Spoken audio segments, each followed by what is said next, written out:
ప్రధానమంత్రి నరేంద్ర మోదీ 12 సంవత్సరాల పాలన దేశ అభివృద్ధి సంక్షేమానికి నిదర్శనంగా నిలిచిందని రాజమండ్రి ఎంపీ దగ్గుపాటి పురంధేశ్వరి పేర్కొన్నారు. రాజమహేంద్రవరంలోని బీజేపీ పార్టీ కార్యాలయంలో కూటమి నాయకులతో కలిసి మీడియాతో మాట్లాడిన ఆమె జూన్ 10 నాటికి నరేంద్ర మోదీ ప్రధానిగా 12 సంవత్సరాలు పూర్తి చేసుకున్నారని గుర్తు చేశారు. ప్రత్యక్ష ఎన్నికల ద్వారా ప్రధానిగా మొదటి 5 సంవత్సరాలు పూర్తి చేసిన నాయకుడు జవహర్లాల్ నెహ్రూ కూడా కాదని ఆ ఘనత నరేంద్ర మోదీకి దక్కిందని తెలిపారు.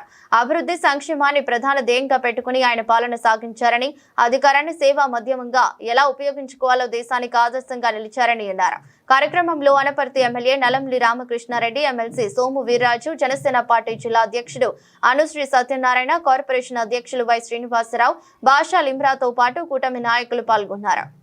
మరుగుదొడ్ల నిర్మాణం దగ్గర నుండి, ఉచిత గ్యాస్ కనెక్షన్లు ఉజ్వల కింద ఇవ్వడం దగ్గర నుండి, విద్యుత్తీకరణ దగ్గర నుండి మరి అన్ని విధాలా కూడా ప్రధానమంత్రి ముద్ర యోజన కావచ్చు, ఈ మధ్య కాలంలో ప్రధానమంత్రి సూర్యఘర్ యోజన అంటే పేదవారికి కూడా అంతరాయం లేనటువంటి విద్యుత్తును అందించాలి అనేటువంటి ఆలోచనతో ఈ సోలార్ ప్యానెల్స్ మాధ్యమంగా విద్యుత్తును అందించేటువంటి ప్రక్రియ, దాని మాధ్యమంగా ఇవాళ దేశంలో 1 కోటి పేదల ఇళ్ల మీద ఇవాళ సోలార్ ప్యానెల్స్ అమర్చడం జరిగింది. ఇక ప్రధానమంత్రి సమ్మాన్ నిధి మీ అందరికీ తెలుసు, ప్రతి సంవత్సరం 6,000 రూపాయలు ప్రతి రైతుకి కూడా వారి అకౌంట్లోకి డైరెక్ట్గా వస్తుంది. రాష్ట్రంలో ఇచ్చేటువంటి వారి యొక్క భాగస్వామ్యం ఏదైతే ఉందో అది ఒకవేళ ఒకరోజు అటు ఇటు ఆలస్యమైనా మోడీ గారు ఇచ్చేటువంటి ప్రధానమంత్రి కిసాన్ సమ్మాన్ నిధి మటుకు ఆలస్యం అయ్యేటువంటి అవకాశమే లేదు. అది టైంకి వారి అకౌంట్లోకి వచ్చేసేటువంటి నేపథ్యం. అదేవిధంగా పేదల జీవితాలకి భరోసా కల్పిస్తూ జీవన్ జ్యోతి యోజన, జీవన్ సురక్షిత్ యోజన, అదేవిధంగా ఇవాళ దేశంలో 16 కోట్ల మందికి గ్రామీణ ప్రాంతంలో నివసించేటువంటి వారికి కుళాయి కనెక్షన్. ఎందుకంటే వారు చాలా వరకు కూడా వారి ఆరోగ్యంపై కలుషిత నీటి యొక్క ప్రభావం దాన్ని గమనించి వారు ఆ కార్యక్రమాన్ని తీసుకొచ్చారు. స్వనిధి కింద చిన్న చిన్న వ్యాపారం, తోపుడు బండ్ల మీద చేసుకునేటువంటి వ్యాపారాలు వాటిని మెరుగు చేసుకోవడానికి స్వనిధి. అదేవిధంగా ప్రధానమంత్రి విశ్వకర్మ యోజన, మన దేశంలో మన వారసత్వ సంపదగా వస్తున్నటువంటి చేతి వృత్తులు వాటిని కాపాడటానికి విశ్వకర్మ యోజన. ఇవన్నీ కూడా దేశంలో ఉన్నటువంటి పేదలకి అన్ని విధాలా కూడా సంక్షేమాన్ని అందించాలి. ఇందాక మనం చూసినట్లుగా రాజ్యాంగ స్ఫూర్తితోటి ఇవాళ ముందుకు వెళ్తున్నటువంటి విషయాన్ని మనం ఇక్కడ గమనించాలి. దీనిలో ఆంధ్ర రాష్ట్రానికి కూడా అన్ని విధాలా కేంద్ర ప్రభుత్వం తన సహకారాన్ని అందిస్తున్నటువంటి అంశాన్ని కూడా మీ మాధ్యమంగా ప్రజలకి తెలియజేస్తున్నాం. ట్యాక్స్ డెవల్యూషన్ ఏదైతే ఉంటుందో అంటే కేంద్ర ప్రభుత్వం ట్యాక్స్ కలెక్ట్ చేసిన తర్వాత రాష్ట్రానికి రావాల్సినటువంటి 41%, ఇంతకు ముందు 42 ఉండేది. కానీ జమ్మూ కాశ్మీరు వాటిని ఎప్పుడైతే యూనియన్ టెరిటరీస్గా అనౌన్స్ చేశారో వాటికి కూడా డబ్బు కేటాయించాలి కాబట్టి 1% తగ్గి ఇవాళ 41%గా ట్యాక్స్ డెవల్యూషన్ ఉంది. అది కనుక చూసుకున్నట్లయితే 2004-14 సంవత్సరం మధ్యకాలంలో 1,32,385 కోట్ల రూపాయలు రాష్ట్రానికి వస్తే ఇవాళ 4,05,031 కోట్ల రూపాయలు అంటే దగ్గర 206% పెరిగినటువంటి నేపథ్యం. అదేవిధంగా గ్రాంట్ నేడు కనుక చూసుకున్నట్లయితే 2004-14 మధ్యకాలంలో 78,000 నుండి 79,000 కోట్ల రూపాయలు రాష్ట్రానికి వస్తే ఇవాళ 3,33,000 కోట్ల రూపాయలు ఇవాళ గ్రాంట్ నేడుగా వస్తున్నటువంటి విషయాన్ని కూడా మనమందరం కూడా ఇక్కడ గమనించవలసినటువంటి అవసరం ఉంది. ఎయిర్పోర్ట్కి వస్తే మీ అందరికీ తెలుసు, దగదర్తి, భోగాపురం, ఓర్వకల్లు, కడపకి చెందినటువంటి ఎయిర్పోర్ట్కి ఆల్రెడీ శంకుస్థాపన చేసుకోవడం జరిగింది. రోడ్లకు వచ్చేటప్పటికి 8,683 కిలోమీటర్ల జాతీయ రహదారుల యొక్క నిర్మాణం సంపూర్ణంగా కేంద్ర ప్రభుత్వ మాధ్యమంగా మన రాష్ట్రంలో జరిగినటువంటి నేపథ్యం. అదేవిధంగా రైల్వేస్కి సంబంధించి అనేక రైల్వే ప్రాజెక్ట్స్ ఇందాకే చెప్పాను నేను, అమృత్ స్టేషన్స్ దగ్గర నుండి మన రాజమండ్రి, మన అనపర్తి, కొవ్వూరు ఇవన్నీ కూడా దాంట్లో ఉన్నాయి. నెడదవోలు కూడా ఉంది. 73 స్టేషన్లు మొత్తం అమృత్ భారత్లో మన రాష్ట్రంలోనే వారు ఇవ్వడం జరిగింది. ఇంకా ఆ లిస్ట్ కూడా కావాలంటే మీకు అందివ్వడం జరుగుతుంది. ఇంకా టూరిజంకి సంబంధించి 125 కోట్ల రూపాయలు అమరావతి టౌన్ కావచ్చు, శ్రీశైలం గుడి కావచ్చు, అదేవిధంగా మరి మంగళగిరిలో ఉన్నటువంటి వరాహ లక్ష్మీ నరసింహస్వామి దేవాలయానికి ఇప్పటికే మంజూరు చేశారు. ప్రతిపాదనలు రాష్ట్రం నుండి ఇంకా వెళ్ళినాయి, అవి కూడా త్వరలో మంజూరు అవుతాయి అని చెప్పి మేము భావిస్తున్నాము. ఇంకా పోలవరం అమరావతి నిర్మాణానికి సంబంధించి నేను చెప్పనవసరం లేదు, మీ అందరికీ తెలుసు. పోలవరం ఇవాళ నేషనల్ ప్రాజెక్ట్గా డిక్లేర్ చేసిన తర్వాత దాని మీద ఖర్చు అయ్యేటువంటి ప్రతి పైసా కూడా కేంద్ర ప్రభుత్వం అందిస్తుంది. దాని కింద అడ్వాన్స్గానే చాలా వరకు కూడా సహకారం కూడా కేంద్ర ప్రభుత్వం అందించడం జరిగింది. అమరావతి అసలు మనకి డిపిఆర్ లేనటువంటి నేపథ్యంలోనే 2,500 కోట్లు ఇవ్వగా, మళ్ళీ మొన్న హడ్కో మాధ్యమంగా 11,400 కోట్ల రూపాయలు అమరావతి నిర్మాణానికి హడ్కో మాధ్యమంగా ఇవ్వటం జరిగింది. వరల్డ్ బ్యాంక్ కూడా ఇవాళ ముందుకొచ్చి వారి యొక్క సహకారాన్ని అందిస్తుంది. అయితే వాళ్ళు అందిస్తున్నటువంటి సందర్భంలో ఇక్కడ మీరు గమనించాల్సింది, వరల్డ్ బ్యాంక్ లాంటి అంతర్జాతీయ బ్యాంకులు వచ్చినప్పుడు కేంద్ర ప్రభుత్వం తన సమ్మతి తెలపాలి, తెలిపితేనే ఆ లోన్స్ వచ్చేటువంటి అవకాశం ఉంటుంది. కనుక ఆ రకంగా కూడా కేంద్ర ప్రభుత్వం తన సహకారం తెలియజేస్తుంది. స్టీల్ ప్లాంట్కి సంబంధించి దుర్ఘటన జరిగింది, చాలా శోచనీయం. అయితే స్టీల్ ప్లాంట్ మూసివేస్తారు అని చాలామంది దుష్ప్రచారం చేస్తున్నారు. కానీ ఇక్కడ గమనించాలి, ఎప్పుడెప్పుడు స్టీల్ ప్లాంట్ ఇబ్బందుల్లో ఉన్నా అప్పుడప్పుడు కేంద్ర ప్రభుత్వం ఖచ్చితంగా స్టీల్ ప్లాంట్ని ఆదుకున్నది అనేటువంటి విషయం మనం గమనించాలి. అటల్ బిహారీ వాజ్పేయి గారు కూడా అప్పుడు స్టీల్ ప్లాంట్ ఇబ్బందుల్లో ఉంటే 1,300 కోట్ల రూపాయలు ఆయన స్టీల్ ప్లాంట్కి ఇచ్చారు ఆ రోజుల్లో. మొన్న కూడా కుమారస్వామి గారు 11,400 కోట్ల రూపాయలు స్టీల్ ప్లాంట్కి ఇవ్వడం జరిగింది. ఇప్పుడు ఇంకా మున్ముందు కూడా అన్ని విధాలా కూడా మా సహకారాన్ని స్టీల్ ప్లాంట్కి ఇస్తామని చెప్పి స్టీల్ మినిస్టర్ అయినటువంటి కుమారస్వామి గారు, శ్రీనివాస్ వర్మ గారు ఇద్దరు కూడా మనకి తెలియజేసినటువంటి విషయం. అదేవిధంగా జన్ధన్ యోజన, రాష్ట్రంలో 1,69,00,000 మంది ఉన్నారు. జీవన్ జ్యోతి యోజన, సురక్ష యోజన ఇవన్నీ కాగా జల్ జీవన్ మిషన్ కింద దగ్గర 71.4 లక్షల కనెక్షన్లు రాష్ట్రంలో ఇప్పటికే ఇవ్వడం జరిగింది. కిసాన్ జన్ ఔషధి ఇవన్నీ కూడా రాష్ట్రానికి తన సంపూర్ణమైనటువంటి సహకారాన్ని కేంద్ర ప్రభుత్వం అందిస్తూ ముందుకు తీసుకువెళ్తున్నటువంటి నేపథ్యం. అయితే ఇక్కడ ఉన్నటువంటి ప్రజలు ఆశీర్వదించి రాజమండ్రి నియోజకవర్గానికి సేవ చేసేటువంటి అవకాశం నాకు ఇచ్చినటువంటి సందర్భంలో కేంద్రం నుండి రాజమండ్రికి వచ్చినటువంటి వనరులు కనుక మనం చూసుకున్నట్లయితే జల్ జీవన్ మిషన్ కింద 324.7 కోట్ల రూపాయలు మన రాజమండ్రికి రావటం జరిగింది. అదేవిధంగా అమృత్ 2 కింద 296.33 కోట్ల రూపాయలు రావడం జరిగింది. రాజమండ్రి రైల్వే స్టేషన్ మీ అందరికీ తెలుసు, 271 కోట్ల రూపాయలు మనం తెచ్చుకోగలిగాము. అది ఆల్రెడీ టెండర్స్ పిలిచారు, ఇప్పుడు నెమ్మదిగా పని కూడా ప్రారంభమవుతుంది. అనపర్తికి వచ్చేటప్పటికి 31 కోట్ల రూపాయలు, నిడదవోలుకేమో 27 కోట్ల రూపాయలు. మన అనపర్తికి ఆల్రెడీ చెప్పాను. రైల్వే ట్రైన్స్కి వచ్చేటప్పటికి నిడదవోలు దువ్వాడ విశాఖ మధ్యలో ఉన్నటువంటిది 3 and 4 రైల్వే లైన్స్ మనం వేసుకోగా, గోదావరి వంతెన కూడా మనకి 9,900 కోట్ల రూపాయలు మనం తెచ్చుకోవటం జరిగింది. జన్మభూమి ఎక్స్ప్రెస్ అనపర్తిలో మనం ఆపుకున్నాము. మచిలీపట్నం విశాఖపట్నం ఎక్స్ప్రెస్ ఏదైతే ఉందో ఇవాళ కొవ్వూరులో మనం ఆపుకోగలిగాము. విశాఖ కడప మధ్యలో ఉన్నటువంటి రైలు మన కొవ్వూరులో ఆపుకోగలిగాము.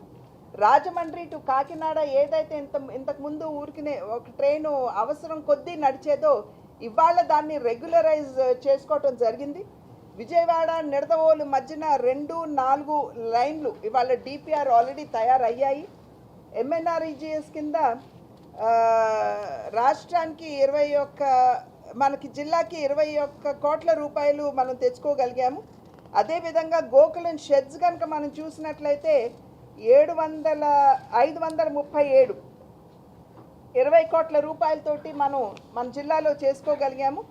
విమాన సర్వీసులకు వచ్చేటప్పటికి Rajahmundry to Delhi Rajahmundry to Tirupati, Rajahmundry to Mumbai, Rajahmundry విమానాశ్రయంలో ఇవాళ రాత్రి వేళ ల్యాండింగ్ చేసుకునేటువంటి వ్యవస్థ కూడా ఇవాళ మనం చేసుకోవడం జరిగింది. నేను రామ్మోహన్ నాయుడు గారికి ఎప్పుడైతే ఇవన్నీ వారి దగ్గర తీసుకుని వెళ్ళామో వెంటనే వారు దాన్ని స్పందించి ఇవన్నీ అందించినందుకు వారికి నా ధన్యవాదాలు.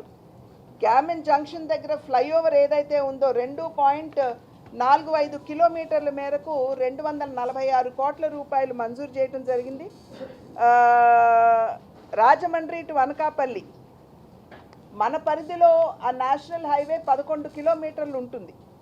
దానికి గాను 705 కోట్ల రూపాయలు మంజూరు చేయడం జరిగింది. ఖేలో ఇండియా కింద నిన్న మొన్న మీరు చూసే ఉంటారు, మరి ఇక్కడ మనం ఒక స్టేడియంకి శంకుస్థాపన చేసుకున్నాం. రాష్ట్రం 28 కోట్లు ఇస్తే కేంద్రం ఇవ్వాల్సినటువంటి 26 కోట్లలో 13.76 కోట్ల రూపాయలు మనకు ఆల్రెడీ మన్సుఖ్ మాండవ్య గారు మాట్లాడిన వెంటనే వారు మంజూరు చేశారు. ఎస్కేవిటీలో పిఎం ఉషా కింద 4 కోట్ల రూపాయలు మంజూరు చేసుకోవడం జరిగింది. గౌతమి లైబ్రరీ డెవలప్మెంట్ కోసం 87 లక్షల రూపాయలు కేంద్ర ప్రభుత్వం నుండి తెచ్చుకోవడం జరిగింది. అల్లూరు రామలింగయ్య హోమియో కాలేజ్ ఏదైతే ఉందో ఎప్పటికప్పుడు వారికి బోధనా సిబ్బంది ఇబ్బంది వచ్చినప్పుడల్లా నేను స్వయంగా వారిని తీసుకుని వెళ్ళి అక్కడ కేంద్ర మంత్రితో మాట్లాడినటువంటి సందర్భంలో వారు ఆ వెసులుబాటు కూడా మనకి ఇచ్చారు. మంత్రి గారికి నా ధన్యవాదాలు. హ్యావ్లాక్ బ్రిడ్జ్ రివర్ ఫ్రంట్కి సంబంధించి మనకి 95 కోట్ల రూపాయలు 94.47 కోట్ల రూపాయలు కేంద్ర ప్రభుత్వం ఇవ్వడం జరిగింది. జీజీహెచ్ కింద సిఎస్ఆర్ కింద మన గవర్నమెంట్ హాస్పిటల్లో సరి అయినటువంటి ఎక్విప్మెంట్ లేనటువంటి నేపథ్యంలో నా దృష్టికి తీసుకొచ్చినప్పుడు 1,25,00,000 రూపాయలు సిఎస్ఆర్ కింద స్వయంగా నేను మాట్లాడి కంపెనీస్ తోటి నేను తీసుకురావడం జరిగింది, పవర్ ఫైనాన్స్ కార్పొరేషన్ ప్రత్యేకించి.